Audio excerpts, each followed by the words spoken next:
Vamos adicionar o Dr. Jorge Pinheiro, grande parceiro. Olá, boa noite. Boa noite, tudo bem, doutor Antônio? Como vai? Tudo bem, doutor Jorge? Prazer imenso vê-lo, poder estar aqui batendo um papo com você agora. Eu que agradeço. Nossa, vamos só aguardar uns 2 minutinhos aí para o pessoal estar entrando. Devagarzinho aqui, eles estão ao Valtinho também, parceiro de tantas jornadas, estamos sempre juntos. Você viu que a sua dica que você me deu de fazer a tela de fundo funcionou, né? Só sua foto que ficou um pouquinho escondida. O importante é o tema. O importante é o tema. Mas a gente é novo, a gente vai aprendendo devagarzinho, né? Sim.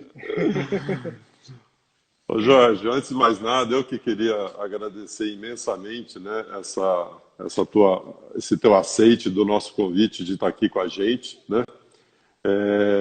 Eu gostaria muito só de falar inicialmente aqui do Núcleo de Estudos, né? Apresentar o Núcleo de Estudos. Nós somos um grupo aqui em Araçatuba, no interior de São Paulo, um grupo multiprofissionais, né? Formado por médicos de várias especialidades, dentistas, fonoaudiólogos, fisioterapeutas, e a gente faz reuniões periódicas, né, para debater alguns temas. Era presencial até fevereiro, né? Nossa última reunião foi no início de fevereiro, mas agora a gente está fazendo algumas reuniões virtuais, né? Então essa live, inclusive, é um dos motivos, né, que eu fiz questão de convidar o Dr. Jorge para ele estar aqui com a gente discutindo esse tema tão importante, que é o diagnóstico da apneia obstrutiva do sono, que a gente vai trabalhar com vocês ao longo dessa live, né?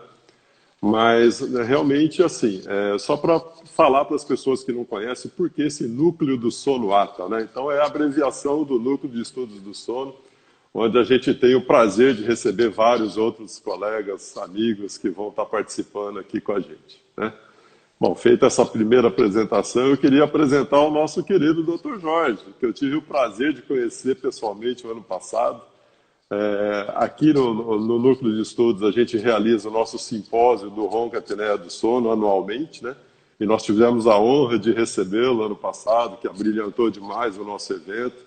Ele palestrou por 2 oportunidades com a gente aqui, realmente mostrou todo o seu conhecimento, sua capacidade, e a gente literalmente a gente virou seu fã, né? E e o Jorge, eu queria dizer, eu vou fazer uma pequena apresentação, mas ele é um médico otorrino, né, com formação na área do sono, é doutorando em ciência. Já terminou o doutorado, não? Tô no finalmente, né? A Opa! pandemia não deixou terminar ainda.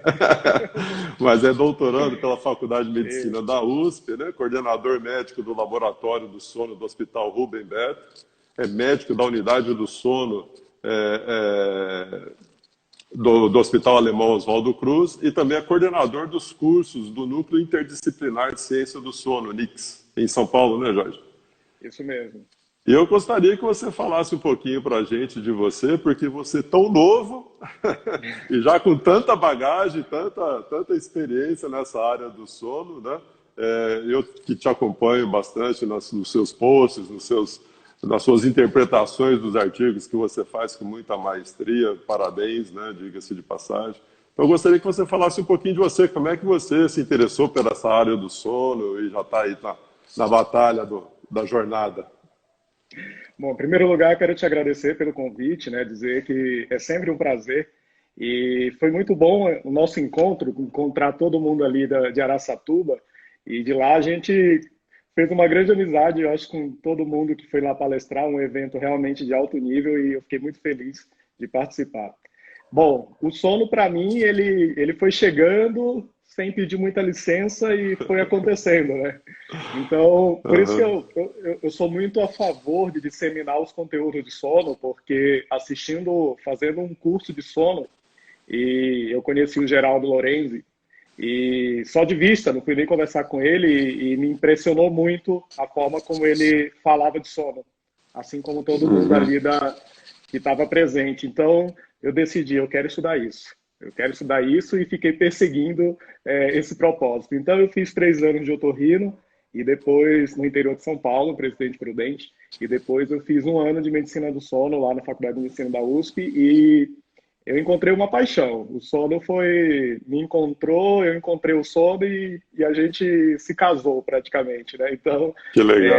é algo que eu realmente gosto muito e me dedico em estudar e, de certa forma, transmitir também, porque eu acho que a população precisa entender que aquele ronco não é normal, que aquele sonho Sim. de conteúdo ruim, repetitivo, pode indicar muitas coisas. Então, a gente disseminar informação, eu acho que é um dever nosso como profissional de saúde. É isso aí. Ó, só para te dar um toque, nós estamos com a nossa live passando até no Peru, viu? Já estamos Hã? Na América do Sul já.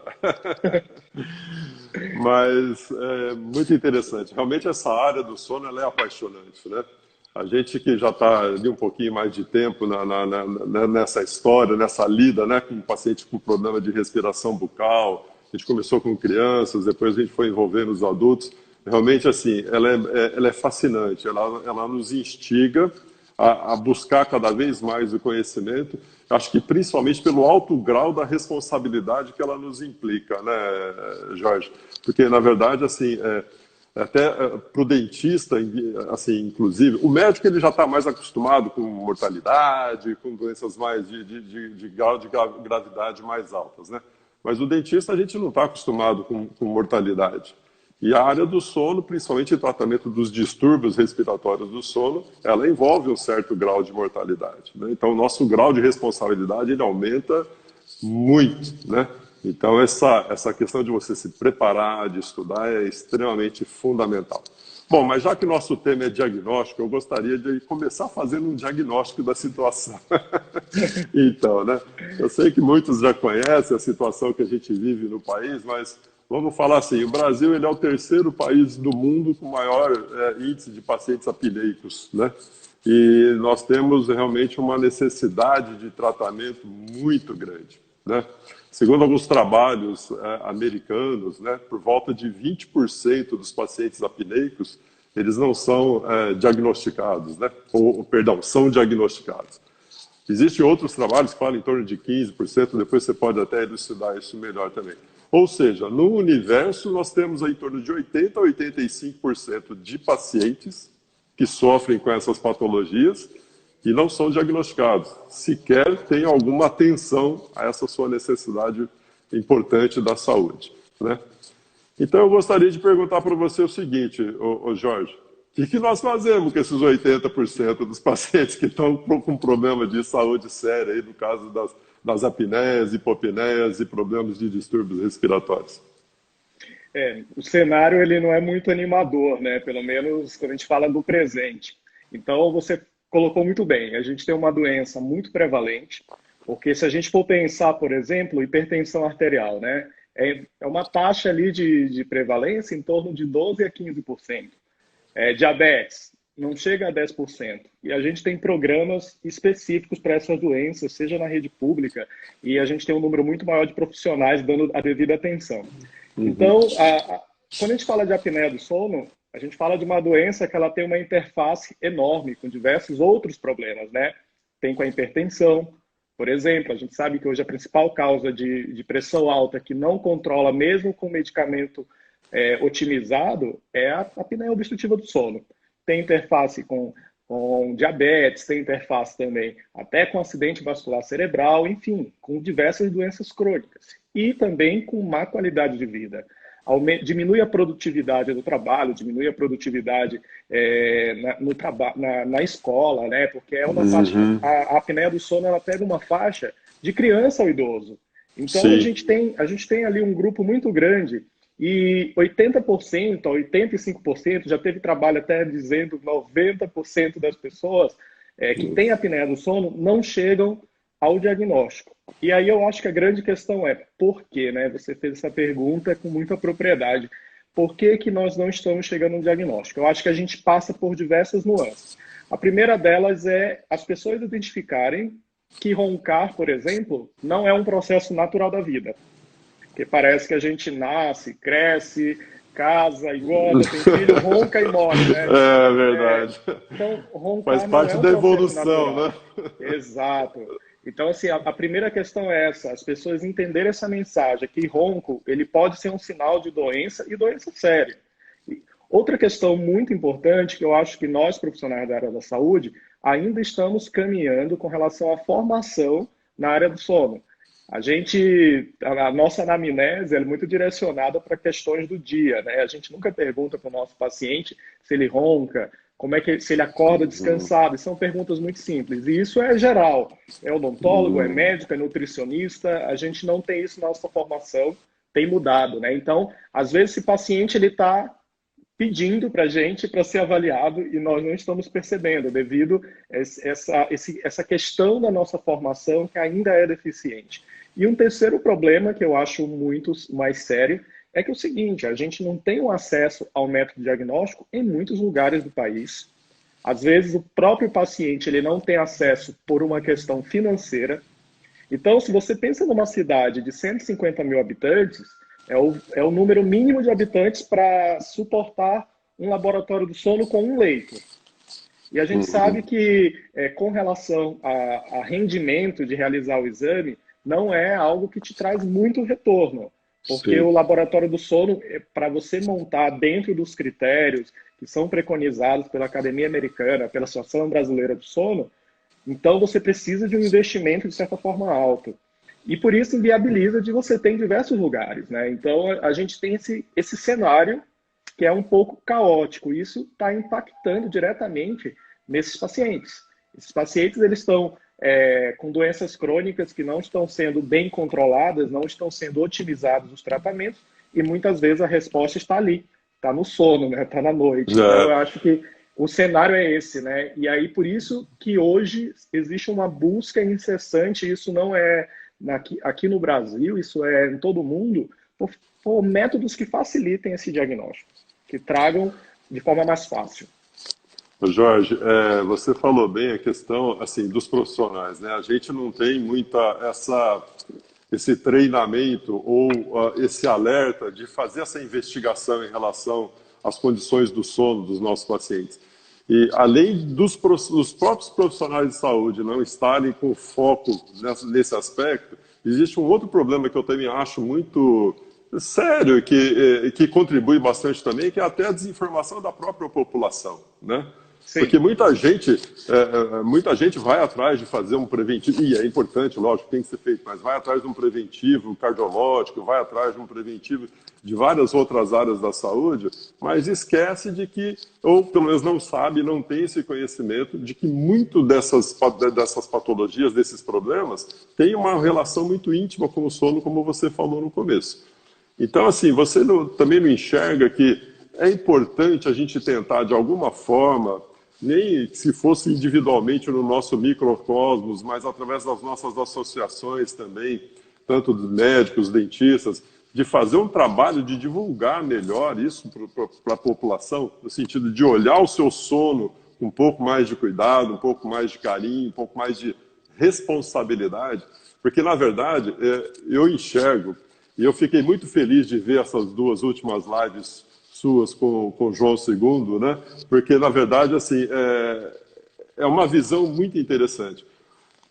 Diferentemente da pandemia que nós estamos vivendo hoje, vamos pegar a pandemia que nós estamos vivendo hoje, onde você tem um agente microbiano, um vírus, né, que causa uma determinada patologia. A apneia, na verdade, ou esses distúrbios respiratórios, não tem um bichinho que vai provocar isso. Na verdade, é o bichinho homem que está se deteriorando através dos seus maus hábitos alimentares, seus maus hábitos de vida, seus maus hábitos comportamentais. Então, eu acho que a gente, às vezes, também voltar esse olhar para a população no sentido de educar, de informar, né? De passar, assim, informações verdadeiras. Olha, gente, nós estamos chegando até aqui agora porque o nosso caminho, as escolhas que nós fizemos ao longo do nosso caminho não foram muito legais. Então, assim, não vai ser um remedinho que vai curar isso, né? Na verdade, você não acha que isso também seria bem legal, né? Além da gente pensar nas terapêuticas, né? Eu acho fundamental, na verdade, e a gente está pensando numa doença, como eu já falei antes, que está ali, do nosso lado. 1/3 da população tem, no maior estudo populacional realizado aqui no Brasil. Então é muita gente. E a dificuldade de informação, de chegar até as pessoas, de que isso não é normal, de que isso tem um impacto severo, não só na qualidade de vida, mas na expectativa de vida, e que nós hoje nós temos diversas questões, né? Nós estamos aumentando de uma forma geral a expectativa de vida mundial, mas nós estamos ganhando doenças crônicas, né? E a apneia ela entra nisso. E a gente sabe que a apneia ela tem diversos fatores, ela é multifatorial e por isso que a interdisciplinaridade dentro do tratamento ela é fundamental. Porque quanto mais a gente olhar esse paciente de uma forma global, de uma forma integral, mais a gente tem chance de acertar nesse tratamento, porque não tem uma fórmula, né? A gente sempre fica, às vezes, surpreso que determinados pacientes vão responder melhor ou não determinado tratamento que a Sim. gente costuma, né, tratar, que a gente costuma indicar. Então, é importante a gente entender que hoje, por exemplo, com o crescimento da obesidade, tem crescido também o número de pessoas com apneia do sono, porque tem uma relação muito próxima, né? A gente sabe que aquela criança que é um respirador oral, que ele pode desenvolver diversas alterações crâniofaciais quando não corrigido, além da própria infância ter um comprometimento na qualidade de vida pela apneia, ele é um possível apneico adulto, né? Diante de todas as alterações crâniofaciais. Então, são muitas questões que, graças a Deus, hoje a gente tem essa possibilidade. A gente está aqui conversando e isso está chegando nos lares das pessoas, né? Sim. E aí, quem olha um roncador, que às vezes ele só é estigmatizado socialmente, então ninguém quer dividir o quarto, ou então às vezes a pessoa só tem um constrangimento, ele não enxerga que isso é um problema sério e ele não busca ajuda. Então a questão hoje é que as pessoas estão fazendo um trocadilho, acordando para esse problema, né? E estão começando a buscar. E buscam a ajuda, seja do dentista, do médico, do fonoaudiólogo, ele quer resolver. Porque muita gente está compreendendo que não é só um som que incomoda o seu parceiro de cama, mas é um problema de saúde e que pode realmente causar danos muito sérios. Uhum. E na verdade, né, Jorge, assim, é como você falou, é uma atenção interdisciplinar, como você bem disse aqui na sua Isso. exposição do simpósio, né? E hoje, assim, a gente tem que realmente valorizar as ferramentas de diagnósticos que são acessíveis a vários profissionais, né? É importante o diagnóstico conclusivo, principalmente quando você detecta alguns tipos de comorbidades, né? Não só isso, mas que o médico do sono realmente seja o nosso chefe do diagnóstico, vamos dizer assim. Mas a detecção, a triagem, é importante que outros profissionais da área da saúde, como o próprio dentista, fonoaudiólogo, fisioterapeuta, enfim, todos que atuam de alguma forma nessa área do sono, possam ter alguma ferramenta para saber triar esse paciente e identificar alguns problemas, né? Exato.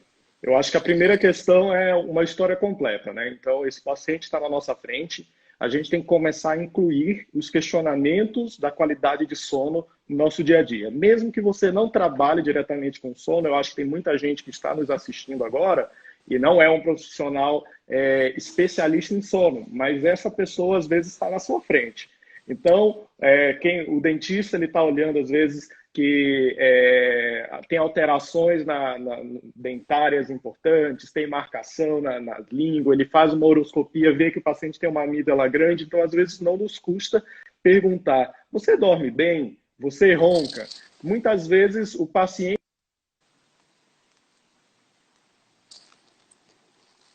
Ô Jorge, deu uma pequena travada aí na sua fala.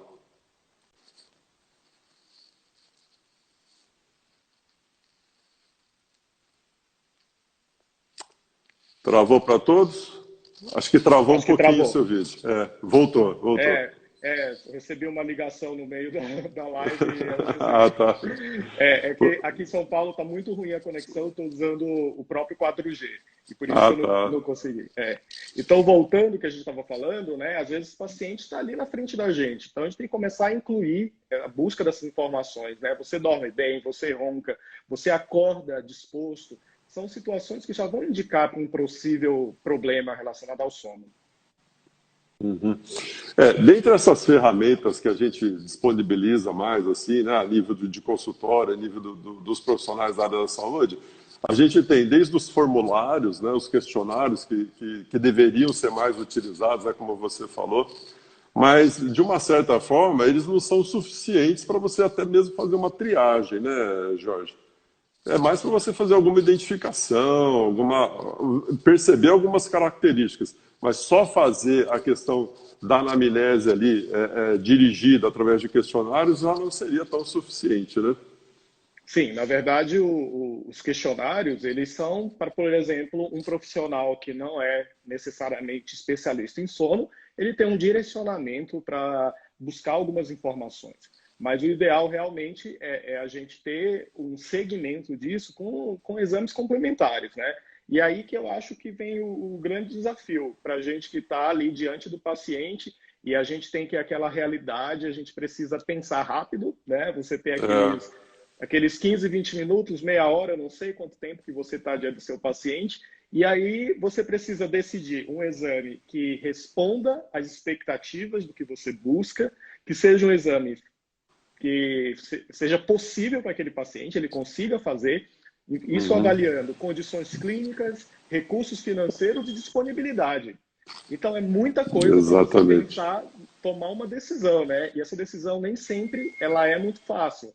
E nós temos algumas situações que nós somos direcionados para, somos criados, formados, né, com muita responsabilidade. Então, tudo que é novo nos causa um certo receio, um certo medo, Sim. né, porque é novidade. Então, a gente diz, bom, eu tenho um método padrão ouro aqui e que não é disponível para o meu paciente. E agora? O que eu vou fazer? Então, eu acho que essa é uma busca da pesquisa na área da medicina do sono, é como a gente pode resolver esse cenário que é, de certa forma, caótico, né? Mas, graças a Deus, tem surgido muitas coisas boas e promissoras aí. É isso daí. Esse é um tópico que nós vamos chegar já já. Porque uma coisa que eu acho que é importante a gente lembrar, frisar, que assim, quando a gente fala em diagnóstico, principalmente nós da odontologia, né? Eu faço o diagnóstico inicial. Bom, o paciente me procura, está com um problema no dente, eu vou lá, diagnostico aquele problema, faço um tratamento, pronto, resolvi o problema dele, curei, tchau, vai embora. Não é assim que funciona em relação à apneia obstrutiva do sono, principalmente, né? Mesmo que você tirou o paciente daquela situação de gravidade e colocou ele numa situação de equilíbrio, é fundamental que ao longo da sua vida você faça um acompanhamento, um monitoramento desse paciente. Porque como essa é uma patologia que envolve vários graus de comorbidades e ao longo do tempo ela tende a ter até uma piora, vamos dizer assim, esse paciente ele tem que ser acompanhado. Então nós temos que ter ferramentas também que nos possibilite isso, né, Jorge? Porque não é tirei o paciente do grau de risco, pronto, que o caso está resolvido 100%, até logo mais, volta daqui 10 anos. Na verdade, não é bem assim, né? É um casamento, né? A gente casa com esse paciente e precisa acompanhar. E lembrando que a decisão que eu tomei hoje, ela pode não valer daqui a 2 anos. Sim. Coisas podem mudar. Então, o segmento ele é fundamental. E isso é muito importante porque, inclusive, até na abordagem do nosso paciente, a gente tem que organizar, situá-lo dentro de uma cronologia, né? Dizer, olha, pensando de uma forma geral, hoje o tratamento para você seria esse, mas se mudarmos tais e tais situações, o tratamento pode evoluir para outro tipo. Então, nós precisamos setorizar, porque às vezes o paciente ele chega e você prescreve um tipo de tratamento e não dá essa informação, e ele acha que depois de 2 anos deixou de funcionar, ele diz, nossa, eu fiz o tratamento, então, e não funcionou nada. Não, ele funcionou durante um período, por diversas modificações no próprio corpo, às vezes, desse paciente, a terapia passou a não ser mais efetiva, ou por outras situações. Então, é importante esse paciente estar ciente e ser um agente ativo nessa decisão, né? A gente sempre tem que trabalhar junto com ele. Ou seja, ele tem que estar sendo diagnosticado constantemente, né? No início da No terapêutica, acompanhamento. durante o tratamento e na preservação, no pós-tratamento também é extremamente importante.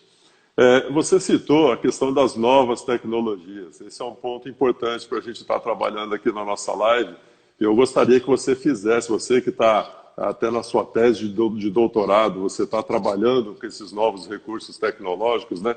Eu queria que você explicasse para nós como que funciona, como que ele é, e se possível, já pega um gancho, faz uma avaliação do grau de confiabilidade dele, as suas principais indicações, aplicações, por favor. Tá ótimo. Então, em primeiro lugar, eu quero dizer que a polissonografia tipo 1, que é aquela completa em laboratório, é o método padrão ouro para o diagnóstico e estudo do sono, né? Então, a gente sabe que ele avalia diversas variáveis fisiológicas durante o sono, é um método que é o padrão ouro e continuará sendo. É importante deixar isso claro, né? Eu trabalho em laboratório do sono, é o exame que melhor identifica diversos parâmetros, né? Mas a gente está falando agora de uma situação que 80% das pessoas, em média, não têm acesso a um diagnóstico. E aí vem o questionamento. Nós temos uma doença que, se de repente nós, com um método mais simples, uma história adequada, se nós conseguimos ter o resultado que nós buscamos. Então, a primeira consideração é que nenhum método vai te responder 100%. Se você não souber o que esse método está te dando de resposta e se você não fizer a indicação correta. Então, o primeiro passo é esse. E aí, depois a gente tem que pensar, eu tenho um método X, mas não é acessível ao meu paciente tem indicação de diversos, tem um quadro clínico sugestivo para aquela doença. Então, se ele não pode utilizar o método, eu não consigo diagnosticá-lo. Então, eu não estou resolvendo o problema dele. A gente tem todos esses questionamentos. Então, em função disso, né, o Dr. Geraldo Lorenzi, que é pneumologista e coordenador da residência de medicina do solo lá do INCOR, ele sempre foi uma pessoa que, durante a minha formação de sono, ele me influenciou muito de pensar um pouco além dentro da medicina do sono e o que nos está trazendo de futuro. E ele me convidou para poder participar dessa tese de doutorado, que é a validação de um dispositivo, um oxímetro de alta resolução, que faz a avaliação da oximetria desse paciente, que é um método que a gente entra na classificação do tipo 4. Então, nós começamos a fazer essa validação. Como que funcionou, né? Então, durante um ano, os pacientes que eram conduzidos ao laboratório do sono do INCOR para fazer a polissonografia completa, eles também, na mesma noite, na mesma mão, em um outro dedo, era colocado o oxímetro de alta resolução e fazia a avaliação. Todos esses exames de polissonografia, eles eram laudados por um único avaliador, que era um médico especializado nisso, no caso fui eu. Todos os exames foram analisados por mim.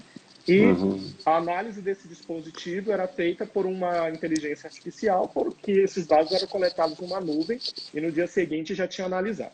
Então, nós comparamos o índice de apneia e hipopneia, que é a medida que dá a polissonografia, com o índice de dessaturação da oxihemoglobina. E aí a gente está trazendo um termo que ele não é novo, mas era um termo que a gente não dava devida atenção. Porque no próprio exame de polissonografia, nós temos lá o índice de dessaturação da oxihemoglobina. Mas muitas vezes a gente pula essas informações e vai lá só para a conclusão, né? Então, nós comparamos as duas medidas. O que nós percebemos? Que havia uma sensibilidade interessante, uma especificidade mais interessante ainda, que permitia que o método novo pudesse ser utilizado tanto para o diagnóstico, quanto também para o segmento, né? Para uma triagem também do paciente. Então, a gente tem um método que é mais barato, mais simples e que nos dá as respostas quando bem indicado. Então, aqueles pacientes que têm um quadro sugestivo de apneia do sono de grau moderado ou acentuado são os pacientes que melhor se encaixam para o diagnóstico. Lembrando que a gente pode também fazer o segmento desses pacientes, né, através desse dispositivo, que no caso é o Biologix, porque a gente sabe que ele faz uma medida objetiva dessas dessaturações. É a queda de oxigenação e a partir do momento que ele retorna essa oxigenação para o seu basal. Então, ele conta quantas vezes isso aconteceu durante a noite. E aí, se eu pego uma polissonografia, o paciente chegou, por exemplo, falando especificamente para o dentista. O odontólogo pegou a polissonografia do paciente e ele teve um índice de apneia X.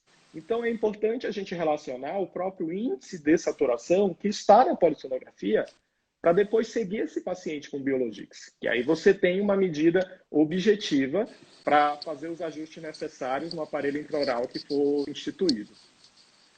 Perfeito.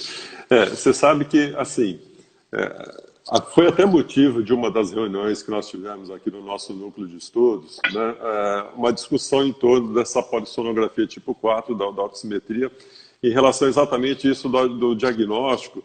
E uma das preocupações é exatamente isso, né, que ele não pegava os pacientes com SALS leve, né? Eu queria que você falasse um pouquinho sobre isso, né? Porque, na verdade, tudo bem, ele não tem essa capacidade de fazer esse diagnóstico, mas somado a outras informações, o profissional pode, de repente, estar suspeitando ou encaminhando para fazer um outro tipo de avaliação, né? Lembrando o seguinte, que o objetivo do Biologix não foi trazer todas as respostas, mas foi facilitar o acesso a um diagnóstico. Então, essa é a primeira questão. E lembrando que a apneia do sono, ela tem diversos fenótipos, né? Diversos pacientes podem se apresentar de formas diferentes. Então, é importante a gente entender o quê? Que o diagnóstico, por exemplo, o evento hipopneia, ele tem dois tipos de critérios. Então, um critério é a redução no fluxo da cânula associado a uma queda na saturação. Esse é um critério. Mas tem um outro critério que o paciente pode não saturar e ele tem um evento que nós chamamos de microdespertar e que provoca uma redução nessa cânula. Então, esse paciente que tem o microdespertar é um paciente que ele não tem uma avaliação contemplada pelo Biologix. Mas quando a gente pensa o seguinte, olha, é que nem um teste sorológico para determinada doença, né? Ele vai ter falso negativo, somente assim, o exame do Biologix, qual é o perfil que ele mais acerta? É o moderado ou acentuado. E não quer dizer que seja impeditivo o uso dele num paciente de grau leve. A gente precisa saber conduzir a situação. Que às vezes, assim, a nossa insegurança nos faz, às vezes, já dizer, não, eu não vou usar esse método porque eu não sei como usá-lo. Então, como profissional, nós precisamos estar preparados para isso. Então, eu acho que a primeira pergunta é, respondeu todas as minhas dúvidas esse método? Sim, ok. Então, se ele respondeu todas as dúvidas, George, eu já uso como método diagnóstico. Agora, se ele não respondeu todas as minhas dúvidas, eu preciso entender o porquê e eu posso lançar mão do método padrão ouro. A sensação é que parece que a gente precisa estar de um único lado, né? Se eu estou do lado de uma nova tecnologia, eu não posso lançar mão de uma outra. E não é isso, não é essa a proposta. São métodos complementares e a investigação é um processo dinâmico. Então, eu posso ter todas as respostas numa primeira avaliação. Como não? E isso se aplica até para qualquer outro método. Isso não de uma forma geral. Então, se a gente pensar que, por exemplo, a angiotomografia é um exame que melhor vai identificar obstruções da coronária, a gente vai ter uma falência do sistema público de saúde se eu pedir angiotomografia para todo mundo. Mas eu tenho outros métodos que podem me predizer que esse paciente tem a chance de ter um infarto futuro e eu conseguir tratar e resolver e prevenir um evento desse. Então, é importante a gente entender que não há exclusão de métodos e que a polissonografia é o exame padrão ouro, vai continuar sendo. O que a gente precisa é abrir a nossa mente para realmente entender e fazer, no caso eu como médico, medicina do sono, literalmente, não só exame, né? Trabalhar toda essa questão e de ampliar os horizontes. É verdade. Você abordou bem uma questão, né? Eu acho que vai muito mais na insegurança de nós profissionais, né? Quando a gente se depara com uma novidade tecnológica, principalmente, onde a gente está acostumado num padrão tão complexo, tão cheio de itens, de canais de avaliação, e de repente você simplifica aquilo. Mas foi uma coisa que até a gente conversou há algum tempo atrás, que eu acho que isso só vem reforçar, principalmente, o quê? A necessidade da capacitação do profissional que vai atuar nessa área.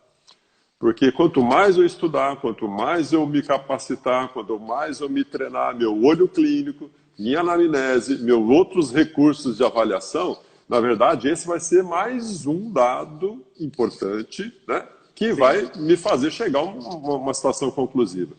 E uma coisa que eu queria deixar bem claro, né, e gostaria que você até frisasse, apesar que você já falou, mas não é um propósito do Biologix ou da oximetria tipo 4 chegar a se tornar o teste conclusivo, não é verdade? né, na verdade, ela vem para somar realmente a todos os meios diagnósticos que nós temos, mas não é essa a proposta, né? A verdade, a proposta é, a partir do momento que você usou essa ferramenta e você detectou que tem algo dúbio, né? Você vai partir para um outro processo de diagnóstico, na é verdade? Exato, eu acho que há casos e casos. Então, por exemplo, outro dia eu atendi um paciente que eu fiz a oximetria. Só ao olhar a curva de oximetria desse paciente, eu já queria tratá-lo, né? Sim, Só de olhar. Então, assim, aí ele deu um índice de saturação de 149. Então, esse paciente não tem como não ser grave. É 149 sim, dessaturações por hora de sono, né? Então, é importante a gente saber qual caso que nós podemos realmente usar como diagnóstico, né? Então, esse caso em particular, o diagnóstico para ele é algo que realmente cabe bem o exame, como também para outros pacientes, ele vai ser utilizado como triagem porque ele não vai me dar todas as respostas. E a gente tem que lembrar que, voltando à história dos fenótipos, é importante sempre, todo o método diagnóstico, você relacionar com a clínica do paciente. Isso é importante até na sim, hora da terapia, né? Porque eu acho que um dos indicativos importantes que essa terapia está fazendo, está tendo o sucesso esperado, é que o paciente tenha uma melhora clínica. Então, por exemplo, é importante que o método te traga suas respostas também. Se ele não te trouxe as respostas, você precisa seguir na investigação. E isso nós temos já um guideline da Academia Americana do Sono que nos fala sobre esses testes domiciliares. Em que situações que a gente tem que lidar? A gente tem que pensar também se o nosso paciente ele tem múltiplas comorbidades. Que comorbidades que poderiam interferir no método?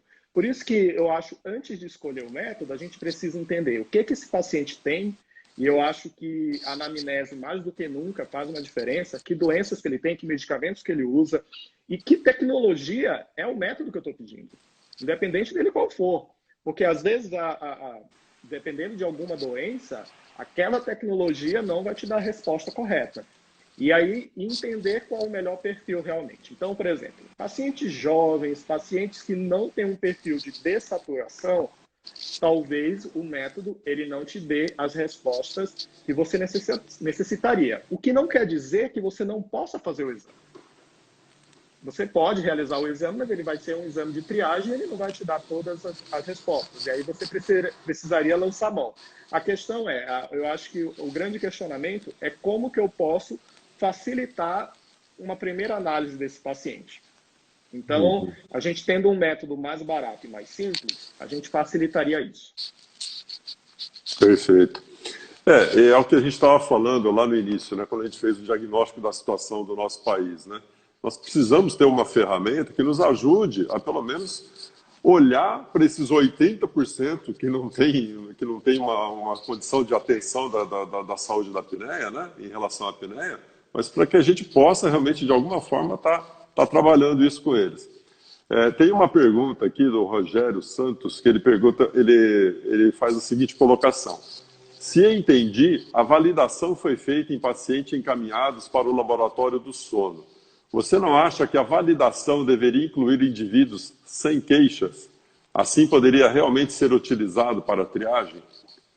Bom, primeiro que o Rogério é uma das pessoas que mais estuda métodos diagnósticos no Brasil e é um professor que me ensinou muito na vida, né? Então, tem muito carinho e admiração pelo Rogério.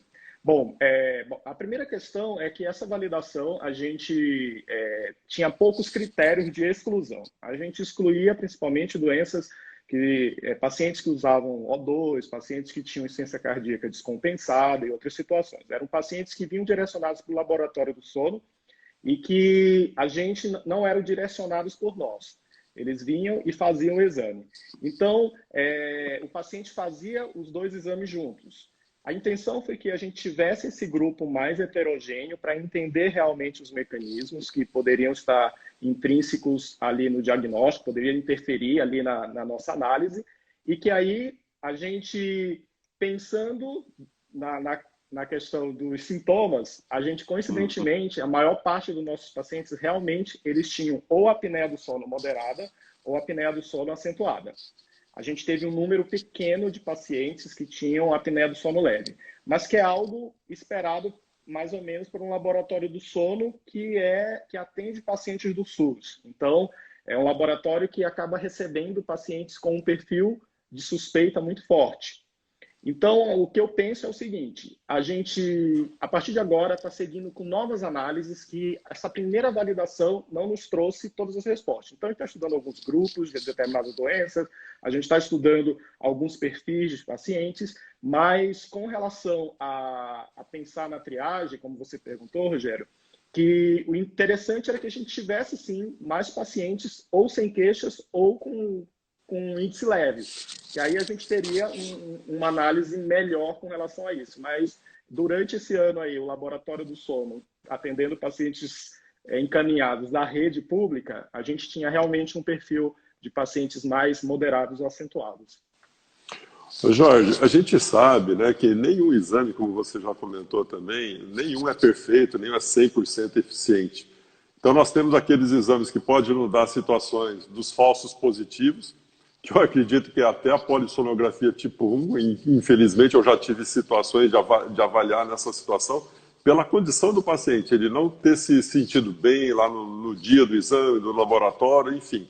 Ele ficou tão incomodado que interferiu tanto no resultado que, na verdade, deu uma situação muito mais grave do que ele realmente é. E tem a situação dos falsos negativos. Me parece, pelo que eu vi um comentário, né, eu não vou falar que eu vi o artigo, mas parece que teve até um estudo da Unifesp falando que a polissonografia tipo 4 poderia ter um índice de até 30% de falsos negativos. O que você pode falar para a gente a respeito disso? Então é o seguinte, quando a gente tem um método que, por exemplo, ele falha em pegar os casos que são realmente normais, ou então, não digo nem falha, né, mas ele não é tão preciso, os casos normais ou os casos leves, então aumenta a chance dos falsos negativos, né? Então é isso que eu acho que precisa ficar claro para a gente que vai utilizar a ferramenta no dia a dia, é que esses casos a gente precisa, por exemplo, um paciente que tem uma história clínica muito sugestiva, ou é um paciente que tem repercussões diurnas e faz um exame e deu negativo, isso não vai excluir. O paciente tem uma história clínica muito sugestiva, precisa seguir com a investigação, né? Então, eu acho que a clínica, ela sempre vai ser soberana. Ela sempre vai ser soberana. E lembrando o seguinte, que a gente está estudando saturação. A gente não está estudando fenômenos que, por exemplo, a polissonografia tipo 1 ou até a tipo 2, elas poderiam avaliar. Tá? A gente não tem, por exemplo, como ver uma curva de fluxo, um achatamento da curva de fluxo. A gente não tem como ver, por exemplo, microdespertares. Então, a situação é, o fato de ter dado negativo, ele não me diz assim, olha, senhor, você tem queixas muito abundantes durante o dia, mas seu exame deu negativo, ok, vai para casa. Não, não é isso. O falso negativo, ele me diz o quê? Eu preciso seguir a investigação porque esse paciente tem queixas. Então, a gente está avaliando saturação. E hoje a gente sabe que a saturação é realmente um dos eventos que tem maior repercussão na saúde e na qualidade de vida, né? É um dos. Então, é importante a gente entender que há outros mecanismos e que eles precisam ser avaliados. Então, essa questão de, por exemplo, o falso negativo, ele vai ser melhor conduzido quando a gente interpreta sob a luz da clínica desse paciente. Exatamente. Volta naquilo que a gente falou anteriormente também, né? É a capacidade do profissional de identificar, de interpretar esses dados, né? E saber buscar as melhores ferramentas. Volta aí num comentário que o Valtinho tem colocado aqui para a gente, né? A questão do estudo, né? A capacitação e o aperfeiçoamento através do estudo continuado de todos os colegas que estão nessa área. Eu gostaria de perguntar uma coisa para você também a respeito do seguinte. Uma vez eu ouvi o Dr. Geraldo Lorenzi falando, comentando, assim, que o oxímetro em si, ele ainda está num processo de evolução, vamos chamar assim, né? Você tem noção de até onde ele pode chegar com essa possível evolução que ele pode estar? Eu sei que até existe um projeto de desenvolver um oxímetro específico para as crianças, né? Que esse que é utilizado pela Biologix atualmente, ele não se adapta às crianças, né? À primeira infância. E outra questão que eu acho que é importante elucidar para quem não conhece. Nós estamos falando de oximetria aqui, gente, não é desse oxímetro que você compra nas lojas americanas, pela internet, não, tá? Essa oximetria aqui é um oxímetro específico para essa técnica. Gostaria que você explicasse isso também. Bom, então, o Biologix, como tecnologia de diagnóstico, ele vai acrescentar outros parâmetros que estão sendo estudados e vão ser avaliados na intenção realmente de aumentar a avaliação, né? Então, assim, tem novos caminhos aí que eu acho que até o fim do ano devem estar sendo acrescentados ao dispositivo. É importante essa ressalva que é uma plataforma de avaliação de distúrbio do sono, então não é só eu pegar um oxímetro simples e vou colocar e vou ficar vendo como é que vai ser a noite toda. Não, ele vai identificar a partir das dessaturações, isso vai ser registrado em um gráfico, então você vai ter essa curva de oximetria demonstrada num gráfico, além dos números de dessaturações, além do sensor de movimento, né, e frequência cardíaca. Então ele avalia essas 4 variáveis. É importante a gente ficar claro isso, por quê? Porque na verdade o tipo 4, ele precisa que sejam pelo menos 2 variáveis e que uma seja a oximetria. Então, não é só a oximetria em si. Então, é um dispositivo que ele vai evoluir futuramente para novas tecnologias, né? Algumas que já vão ser incorporadas até o fim do ano. E tem avaliações diversas, né? Desde, por exemplo, avaliar ronco e tudo mais, que são situações que vão ajudar diversos profissionais. Quem trabalha diretamente em terapia, que o ronco é uma necessidade de avaliação, ele vai trazer algumas informações interessantes aí num futuro não muito longe. Perfeito.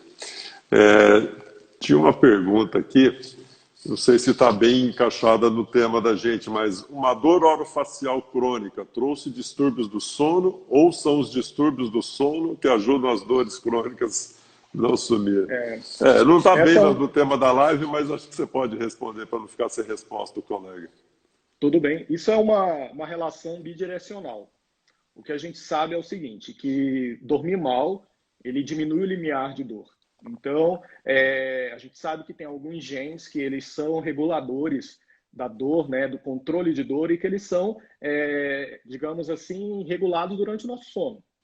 Então, se a gente não dorme bem, principalmente quando a gente tem uma redução do sono de ondas lentas e a gente tem uma redução nesse limiar de dor. É como se, por exemplo, o mesmo estímulo ele fosse me causar uma sensação dolorosa muito mais intensa. Então, a gente sabe que pessoas que não dormem bem, eles sentem mais dor, e pessoas que têm dor crônica, eles têm um sono de maior fragmentação, eles têm um sono que é menos restaurador, né? Eles têm maior fadiga, isso que se percebe principalmente no quadro de fibromialgia, por exemplo. As pessoas têm mais fadiga. E a gente sabe que tem alterações muito específicas no que nós chamamos de microarquitetura do sono. Então, no eletroencefalograma desses pacientes, vão ter alterações de ondas cerebrais que vão ser características de pacientes que têm dor crônica.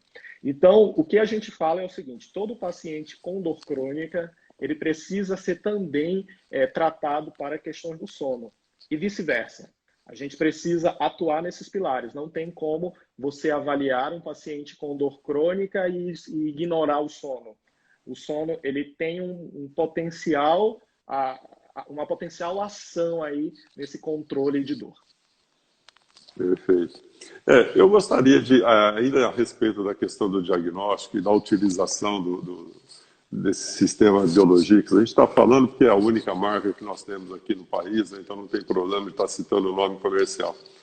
Mas como dentista do sono, e como muitos outros colegas que estão aqui, inclusive participando da live com a gente tem utilizado, e eu posso te dizer o seguinte, que foi uma ferramenta que está nos ajudando muito, principalmente na nossa condução da nossa terapêutica. Porque quando você vai fazer uma terapia com o CPAP, por exemplo, você já tem a titulação do CPAP ali no exame do laboratório, né, numa polissonografia tipo 1, pronto, você já tem a eficiência certa para aquele paciente. No nosso caso, na odontologia do sono, a gente tem que descobrir qual que é o nosso ponto ideal para aquele paciente, né? E existe uma certa resistência pelos próprios pacientes de estarem fazendo repetidas ou mesmo só 2 ou 3 polissonografias de laboratório. Então, na verdade, essa nova tecnologia nos ajudou bastante na titulação dos nossos aparelhos e no encurtamento, inclusive, dos períodos de ativação, vamos dizer assim, né? Então, e lógico, no final a gente pede uma polissonografia 1 para comprovação realmente que os resultados foram plenamente atingidos. Por quê? Além do resultado Biologics, lógico, a gente tem toda a avaliação dos sintomas que o paciente está nos relatando, da nossa anamnese, da nossa avaliação clínica que nós estamos fazendo, que é extremamente importante. Então, assim, é um depoimento que eu gostaria de fazer. E vou te dizer uma coisa. Olha, eu não fechei em termos de números percentuais, mas eu posso te garantir que a grande maioria dos meus pacientes, onde eu cheguei à conclusão que o caso estava ok e fiz a polissono 1 para comprovar, os resultados se aproximaram muito, né, dos exames da oximetria junto com a polissonografia tipo 1. Então, assim, realmente eu acredito que existe um grau de confiabilidade muito importante e, como você bem disse, né, é importante o profissional estar treinado, estar capacitado a fazer a interpretação desses dados. Exatamente. Eu acho que é uma ferramenta que tem ajudado, né, na condução dessas terapias, no caso dos dentistas, da terapia miofuncional orofacial também, que os fonoaudiólogos fazem, porque antes eram medidas, de certa forma, frouxas, né? Digamos assim, uma palavra mais Uhum. simples. Porque você ficava fazendo gravação do ronco com alguns aplicativos. A gente sabe que essas gravações elas têm algumas limitações, elas ajudam muito, mas elas têm algumas limitações, porque elas não têm um filtro de som, elas captam todas as informações do ambiente, então você teria que estar escutando para melhor seguir esses pacientes. E, além do mais, agora você tem uma medida objetiva. Então, o paciente chegou no seu consultório com uma polissonografia tipo 1, uma polissonografia tipo 2, e que ele tem o IHX, ele tem o IDOY, e agora você tem como fazer esses ajustes, até, como você mesmo falou, de uma forma mais seriada e muito mais próximo, né? Porque antes Sim. surgiu uma certa insegurança de você fazer um ajuste e esse paciente, quanto que ele poderia fazer uma avaliação de polissonografia. Então, tem essas questões também e a facilidade de repetir as amostras, eu acho que é um grande diferencial do método, porque você pode repetir em situações diferentes, quando o paciente tem um outro comportamento, seja no fim de semana, que ele ingere bebida alcoólica, que ele tem um outro Sim. padrão, então você pode estar repetindo essas amostras. Isso traz uma segurança maior para os profissionais, porque hoje você tem medidas objetivas para dizer se essa terapia está funcionando ou não, além de associar com a história clínica, que isso não tem como abrir mão, né? Então, eu acho que foi um diferencial que trouxe para a odontologia e fonoaudiologia, principalmente. É um comentário interessante que a doutora Silvia Sgarbi, ela comenta o seguinte, que outro ponto que eu acho interessante, os pacientes reclamam que na polissonografia eles não dormem o sono deles, e com o Biologix eles dormem o sono deles, né? Então é um comentário interessante, como eu já tinha comentado também, que muitos pacientes, a grande maioria, na verdade, reclamam muito, né, daquela quantidade de eletrodos. E uma coisa que eu percebo que em alguns lugares eles não orientam os pacientes que eles podem se movimentar. Mesmo estando cheio de eletrodos, eles podem buscar a posição de melhor acomodação, a não ser de decúbito ventral, né? Mas, então eles ficam meio que engessados na posição de supino, que por si só já é uma posição ruim para o sono, né? Mas isso acaba interferindo muito, né, no relaxamento, na qualidade de sono do nosso paciente. Jorge, nós estamos entrando nos últimos 5 minutos finais. Olha como passa rápido, né? A conversa vai rápida. Então, assim, além dessa questão, eu dei o meu depoimento como dentista, mas eu acho que, na verdade, outros colegas de outras áreas, como os fonoaudiólogos, os fisioterapeutas, que também necessitam de acompanhamentos periódicos das suas terapias, eu acho que é uma ferramenta muito interessante, que veio somar bastante e que vai realmente otimizar bastante as terapias, né? Lógico, tudo precisa ser muito bem estudado, muito bem trabalhado, calibrado, né? E saber interpretar. Isso que eu acho que é um fundamento muito importante, né? Eu acho que isso é a grande questão. É você saber indicar, é você saber interpretar, né? Porque eu preciso primeiro conhecer o método e saber o que ele me proporciona. Se eu não sei o que ele me proporciona, eu vou pedir errado, eu vou indicar errado, né? E a gente entender que não há exclusão de métodos. A gente está utilizando um método que ele pode, num primeiro momento, resolver, me dar todas as respostas, mas pode ser que não. E aí a gente vai dizer assim, agora eu não posso mais pedir a polissonografia porque eu fiz o Biologix. Não, a ideia não é essa. A ideia é que a gente possibilite uma avaliação maior desses pacientes que, por diversos fatores, não estão tendo acesso ao diagnóstico. E o fato de acesso ao diagnóstico não é uma pressão para que a gente faça com que qualquer método possa ser utilizado para resolver isso. Não. A gente sempre precisa de métodos validados, métodos cientificamente comprovados, porque senão a gente poderia estar usando um aplicativo de celular qualquer para poder responder isso. Então, nós como profissionais de saúde, nós pautamos as nossas decisões em cima de evidências científicas. Então, lembrando que a oximetria ela é uma opção interessante, mas precisamos saber quando usar e saber interpretar. Mais do que nunca, o que está fazendo diferença hoje em dia não é tanto o método, mas é o que está aqui, ó, nosso conhecimento. Parabéns, excelente, excelente raciocínio, é bem isso. E um dos grandes objetivos que eu te fiz esse convite para a gente fazer esse bate-papo, Jorge, foi exatamente isso, para dar essa elucidada, né? Porque acabam se criando fantasmas antes mesmo de se conhecer a fundo aquela ferramenta. Então, assim, eu acho que você fez uma explanação maravilhosa, te agradeço imensamente, né? Todos esses conhecimentos que você passou para a gente. E, olha, já estão pedindo aqui para a gente fazer a parte 2, viu? Muita gente te parabenizando, te dando congratulações aí, que realmente então, foi excelente. Eu vou deixar a live salva, tanto nos stories e como no IGTV também. E se alguém tiver alguma dúvida, acho que acredito que pode encaminhar diretamente para o Dr. Jorge, ou se quiser encaminhar para a gente também, a gente passa para eles depois, tá? Que vai ser um prazer muito grande.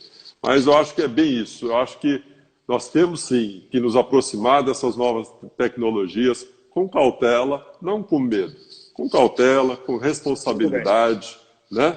Mas sabendo que realmente elas vêm embasadas, não é uma coisa que foi criada no fundo de quintal e que foi jogada no mercado só para ganhar dinheiro, né? Existe toda uma equipe muito forte, muito grande de profissionais que estão empenhados em desenvolver essa tecnologia para nos proporcionar uma ferramenta de boa qualidade, de ótima qualidade. Tá bom? Jorge, Magnani, muito obrigado, viu? Fico feliz pela oportunidade. Eu acho que foi uma troca importante, muito bom para mim poder também estar aprendendo e eu acho que vocês têm muito a dizer como utilizar essa tecnologia no dia a dia, né? Que eu utilizo às vezes como diagnóstico, não tanto quanto segmento. Então é importante profissionais sérios como você ter esse feedback. E obrigado pela oportunidade. Eu que agradeço. Grande abraço, meu amigo. Grande abraço a todos. Um abraço. Obrigado pela live. Até mais. Até mais, gente. Obrigado.